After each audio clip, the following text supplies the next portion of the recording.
11 मित्रांच्या बचतीच्या संकल्पातून उभी राहिली 25 कोटींची संस्था. सुवर्णम कोऑपरेटिव्ह हाऊसिंग फायनान्सचा शुभारंभ केवळ बचतीच्या उद्देशानं 2019 मध्ये गडहिंग्लजमधील 11 मित्रांनी एकत्र येत BC बचत गट सुरू केली.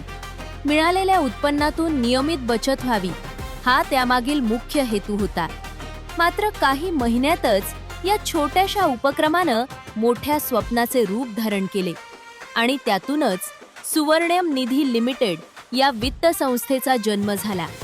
विशेष म्हणजे हा निर्णय देशभरात कोरोना महामारीचे संकट असताना घेण्यात आला.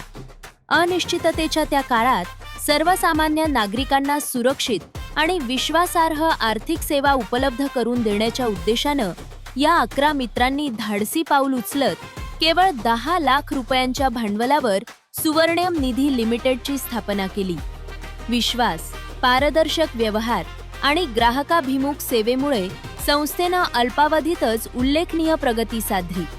10 लाख रुपयांच्या ठेवींनी सुरू झालेला प्रवास आज तब्बल 25 कोटी रुपयांच्या ठेवींपर्यंत पोहोचला असून ही वाटचाल संस्थेच्या यशाची साक्ष देणारी ठरलीय.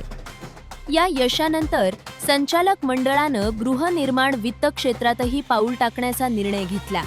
त्यानुसार स्वतःच्या मालकीचे प्रशस्त कार्यालय उभारून सुवर्णम कोऑपरेटिव्ह हाऊसिंग फायनान्सचा शुभारंभ राज्याचे वैद्यकीय शिक्षण मंत्री हसन मुश्रीफ यांच्या हस्ते तसेच महंत सिद्धेश्वर महास्वामीजी यांच्या प्रमुख उपस्थितीत उत्साहपूर्ण वातावरणात संपन्न झाला. यावेळी मंत्री हसन मुश्रीफ यांनी संस्थेचे अध्यक्ष प्रशांत शिंदे, उपाध्यक्ष सचिन शेट्टी, सचिव संदीप कुलकर्णी तसेच संपूर्ण संचालक मंडळाचे विशेष कौतुक केले. गेल्या 5 वर्षात संस्थेनं केलेल्या उल्लेखनीय कामाचा गौरव करत भविष्यातही ही प्रगती अशीच कायम ठेवून 100 कोटी रुपयांच्या ठेवींचा टप्पा गाठावा असा विश्वास त्यांनी व्यक्त केला. महंत सिद्धेश्वर महास्वामीजी यांनीही अध्यक्ष, उपाध्यक्ष आणि संचालक मंडळाला शुभेच्छा देत सुवर्णम कोऑपरेटिव्ह हाऊसिंग फायनान्सच्या शाखांचा विस्तार अधिक व्यापक करण्याचे आवाहन केले. कार्यक्रमाचे स्वागत दीपक वेर्णेकर यांनी केले. सूत्रसंचालन दास सर यांनी केले तर आभार प्रदर्शन सूरज तोरगल्ली यांनी मानले.